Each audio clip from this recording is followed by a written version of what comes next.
The Galaxy S26 Ultra is shaping up to be one of Samsung's most talked about flagships in recent years, and thanks to a fresh leak, we now have a much clearer picture of how it's going to look compared to both the Galaxy S25 Ultra and Apple's iPhone 17 Pro Max. The new information comes from a trusted leaker, Ice Universe, who shared side-by-side images of screen protectors for the Galaxy S25 Ultra and the upcoming S26 Ultra, and while the changes might seem small at first glance, they actually reveal quite a bit about Samsung's new design direction.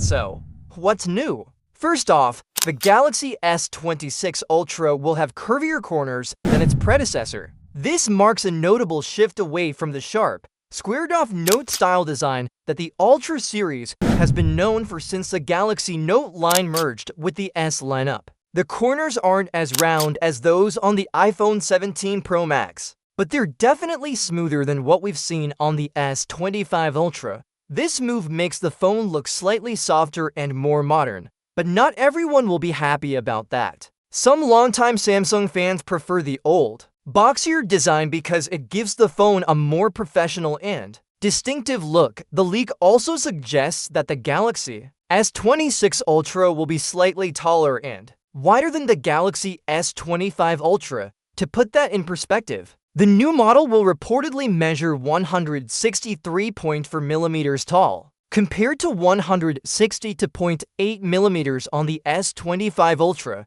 Its width will increase slightly too, from 77.6 millimeters to 77.9 millimeters. These may sound like minor differences, but when you hold the phone, you'll definitely feel that extra bit of size. Interestingly, even with these adjustments, the display size will remain the same at 6.9 inches, which means Samsung has optimized the bezels and frame design rather than increasing the screen itself. This could make the overall look more immersive and balanced. Now, that's just the front. But there's more happening at the back. Reports suggest the Galaxy S26 Ultra will have a new pill-shaped camera island housing 3 of its rear cameras. This is quite a change from the separate floating lenses we've seen on recent Ultra models. It's a design that Samsung has been experimenting with on some of its mid-range phones, and bringing it to the flagship lineup could give all of Samsung's devices a more unified design language.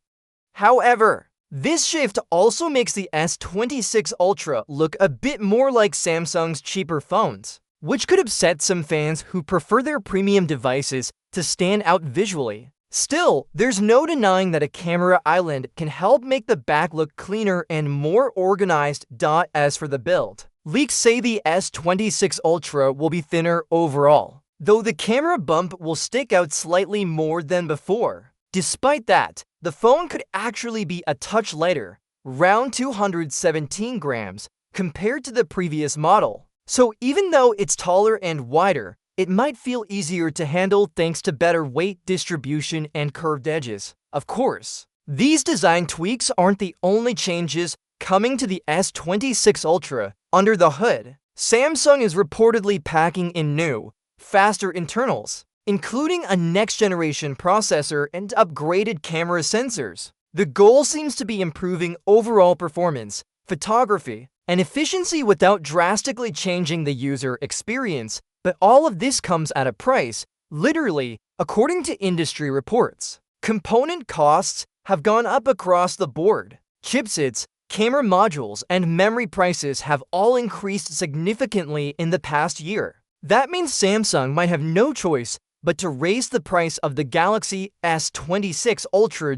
With the S25 Ultra already starting at $1,299. Even a $50 or $100 bump could make the new model one of the most expensive smartphones on the market. And that's a risky move in today's competitive landscape, especially when other brands like Google, Xiaomi, and OnePlus are offering high-end phones for much less. So, what does all this mean for Samsung? On one hand, the Galaxy S26 Ultra appears to be a refined, more polished version of an already excellent phone, taller, smoother, and possibly lighter, with new hardware to match. But on the other hand, the design direction and possible price hike might divide fans. Some will appreciate the subtle changes and improved ergonomics, while others will miss the distinct, sharp look that made the Ultra series stand out. And if the price climbs to high, Samsung might find it harder to hit its ambitious sales targets next year. Either way, the Galaxy S26 Ultra is going to be a big talking point, not just for its features, but for what it represents: Samsung balancing between refinement, innovation, and consumer expectations in an increasingly crowded flagship market.